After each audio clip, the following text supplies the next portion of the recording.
ధరణిలో వెయ్యేండ్లు తనువు నిల్వగబోదు, ధనమెప్పటికి శాశ్వతంబుగాదు.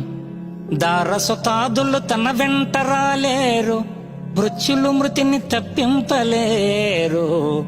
బంధుజాలము తన్ను బ్రతికించుకోలేరు, బల పరాక్రమమేమి పనికిరాదు.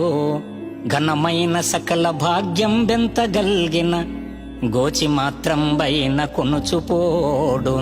వెర్రి కుక్కల భ్రమలన్నీ విడిచి నిన్ను భజన చేసెడి వారికి పరమ సుఖము. భూషణ వికాస శ్రీధర్మపుర నివాస, దుష్ట సంహార నరసింహ దురిత దూర. ఓ లక్ష్మీ నారసింహ, నీ భజనామృతానికి మించిన ధనమేముంటుంది, ఘనమేముంటుంది? నీ అనుగ్రహానికి మించిన అమృతమేముంటుంది? శరణు తండ్రి, శరణు.